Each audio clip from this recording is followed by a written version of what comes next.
Hello everyone, welcome back to my channel. তো কেমন আছো তোমরা? আশা করছি সকলে ভীষণ ভীষণ ভালো আছো আর সুস্থ আছো। আমিও কিন্তু ভালোই আছি। তো তোমাদের সাথে তো আমি আগে শেয়ার করেইছিলাম যে আমাদের কিন্তু হঠাৎ করেই চলে আসতে হয়েছিল জলপাইগুড়িতে, কারণ দিদির শাশুড়ি মায়ের শরীরটা হঠাৎ করে খারাপ হয়ে যায়। অ্যাকচুয়ালি ওনার হয়েছিল ইউরিন ইনফেকশন, তার জন্যই ওনার শরীরটা খারাপ হয়ে গেছিলো বলে অ্যাডমিট করতে হয়। তো যাই হোক, এখন কিন্তু একদম ভালো আছে।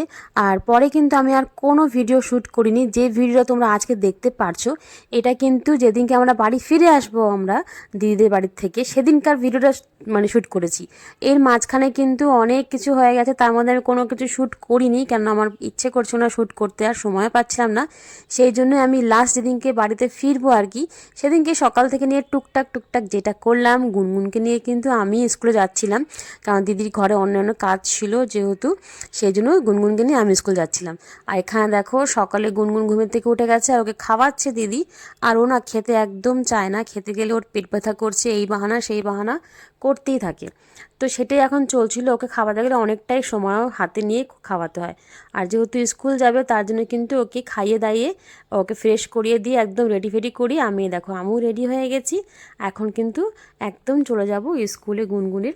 তো আমি মাঝখানে আর কোনো কিছু শ্যুট করিনি, একবারে যে গুনগুনকে নিয়ে স্কুল যাব তো সেটাই শ্যুট করলাম ভাবলাম।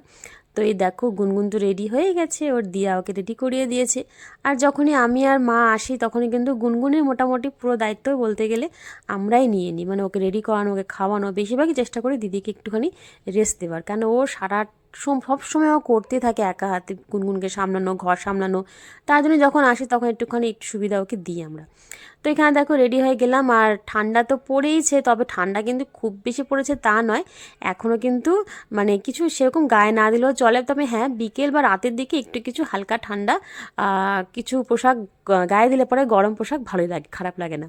তো দেখো রোদটাও কিন্তু বেশ ভালো উঠেছে।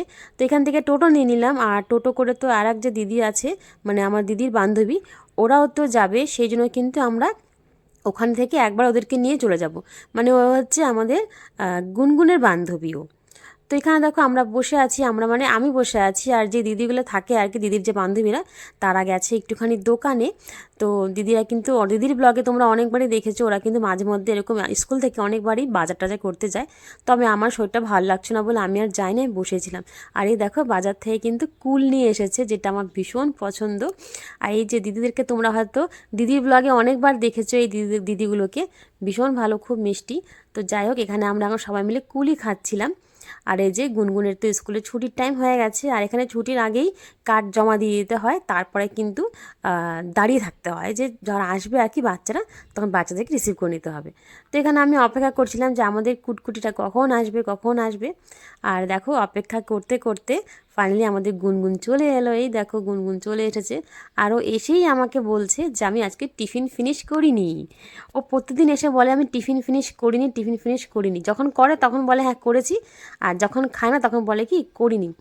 কেননা ওর টিফিনটা ভালো লাগেনি, ওর মা ওকে অমলেট করে দিয়েছিল, তো সেই অমলেটটা ওর মনে হয় ওর মন মতো হয়নি, তার জন্যই বলছে টিফিনটা আমি ভালো লাগেনি আজকে, আমি টিফিন করিনি। যাই হোক, ওর কিন্তু মানে ভীষণ সেন্স, আর খুব কথা শিখে গেছে এখন থেকেই, টুকটুকির মতন কথা বলে।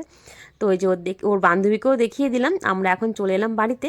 আর বাড়িতে এসে তারপর আর কোনো কিছু শ্যুট করিনি, এখানে গুনগুনের জন্য লেবুর রস করে রেখে দিয়েছিল, মৌসুমি লেবুর রস, তো সেটা এখন গুনগুন খাচ্ছে আর একটু মোবাইল দেখছে। এমনিতে স্কুলে ঢোকার পরে কিন্তু এখন মোবাইলটা অনেকটাই কমে গেছে বলতে গেলে, কারণ পড়াশোনার চাপটাও পড়ে গেছে এখন থেকেই।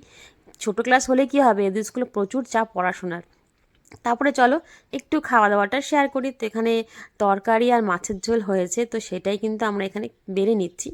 আর এখানে খাওয়া দাওয়া করতে করতে না অনেকটাই লেট হয়ে যায়, কেন গুনগুন বাড়িতে আসে, ওকে খাওয়ানো হয়, ওকে খাইয়ে ঘুম পাড়াতে পাড়াতে বেজে যায় 3টা সাড়ে 3টা। তারপরে আমরা খেতে বসি, তো তারপরে না এনার্জি থাকে না সেভাবে খাবার। তো যাই হোক, খেতে তো হবেই, কিছু করার নেই। তো এখানে কিন্তু দিদি সবাইকে খেতেই দিচ্ছে। তো এটা মোটামুটি খাওয়া দাওয়া কর, গুনগুনকে ঘুম পাড়িয়ে দেওয়া হয়েছে, কেন গুনগুন ঘুমাবে, তারপরে তো আমরা আবার রওনা দেব, কেন ও জাগনা অবস্থায় আমরা যেতে চাই না, খারাপ লাগে আসলে, ওর মনটা পড়ে থাকবে আমাদের কাছেই। সেই জন্যই কিন্তু ও যখন ঘুমোয় তখনই যাই।